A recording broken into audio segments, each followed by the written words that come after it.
Hey guys, how are we all doing today? Hope everyone's doing well. In today's video, we've just got another guide on the challenge mode for the Root of Nightmares second encounter. And basically what that is you need one of your teammates from the other side of the pit to shoot your ramp, to shoot the runners over. And I'll just have a clip of that on the screen now, just so you can see what I'm talking about. So as you can see here, you basically just got to shoot either person then to get them over. If you end up shooting your own, that will fail the challenge. Now, there are a couple ways you can do this, but one of the ways is having both runners actually shoot each other's to get them over, but I found this to be quite slow, as you have to wait for your other runner to be on the same time as you, and if not, then you're slowing yourself down. So I found the easiest way is to have a designated shooter on either side, being one of the ad clears, and we'll get into the team setup straight away. And with that being having one runner, which it doesn't matter what class they're using, a shooter, I found best to be a warlock using a well, and an ad clear being a strand titan. And we'll get into why they're the best to use in a second.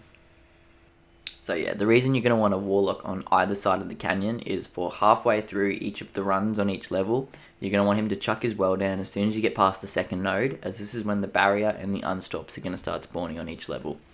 And this is just going to give the ad clear a lot more chance to take them out, as the shooter has to be pretty focused on shooting the runners across either side, as if they're not, that can slow the whole process down. And as for the ad clears, you're definitely going to want to tie them with a strand abilities on, as they get a lot of shackle grenades. You're going to want their shackle grenade on as well, and probably using the build that I've created. You can check it out, I'll link it in the comments right about now. But using that strand titan build is going to allow you to strand shackle any of the champions up, the barrier or the unstop, without needing like unstop rounds or barrier breaking rounds or anything like that. As for weapon recommendations, I'm definitely going to be recommending that you have an arbalist on each side being used by like the ad clear. Even though you should have the shackle grenade, I'll definitely keep that on just in case he does pop his barrier up, as this is definitely one of the best barrier killers. You're going to want to scout if you don't have a titan with the shackle on, as you're going to definitely need that for the unstops. Otherwise, I just use a void SMG. That's going to do a lot more damage and help you out a lot more. And finally, you're definitely going to want to have on a void LMG. A void LMG, you can basically use the whole encounter. You're going to have plenty of ammo coming through, and it's going to just do so much more damage and take out all the ads so much more easier. So you're definitely going to want that on your ad clear, and probably on your shooter as well, as he can help out with ad clear for a bit, and that'll help him take out a bunch of enemies. And as for the void LMGs, I recommend either a corrective measures, a retrofit escapade, or a shattered cipher.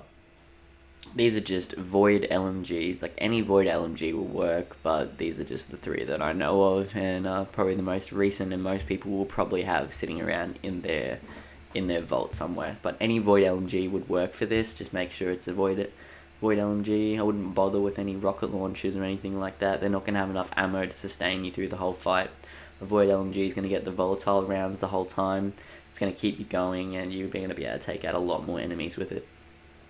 If you're watching this video or trying to do this challenge in a later week with a different elemental burn on, say it's solar burn or stasis burn, you're going to want to put on the LMG using that burn. That's going to give you the exact same effect as in this video, and you're going to be just as strong as the void burn, minus the volatile rounds, but you'll still get through it just as easily. So just make sure you check out what burn is on and use the same burn on your LMG, as the LMG are a crucial part of the strategy. Now, for an overall strategy, the easiest way that we found to be able to get it done was that for the runners, you're going to want to have them either running normally, it works, I've definitely got it done with them running normally, or you can speed it up and reduce the amount of jumps across the canyon by having the runners start the light nodes and then go and help out the other side by doing one of the dark nodes and then jumping over, if you know what I mean. It slightly speeds up the running up quite a bit, and you can find a few different guides on YouTube on how to actually do that.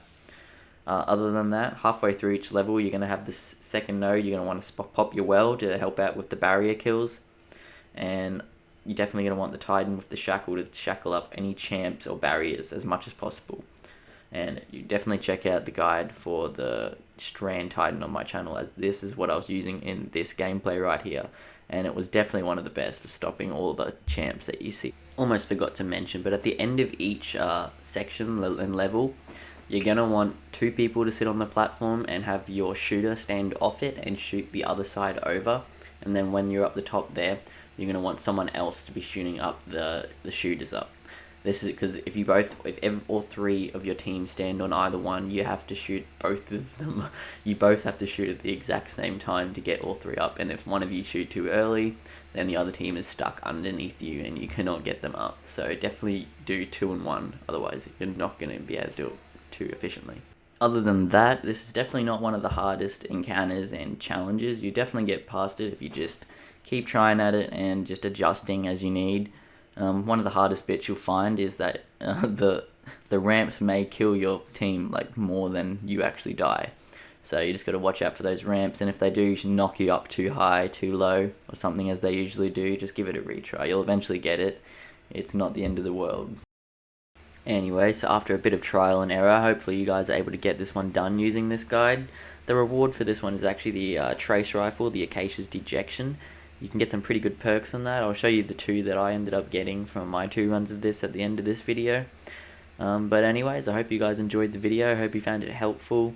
If you did, don't forget to like, comment, and subscribe, and I will catch you guys next time.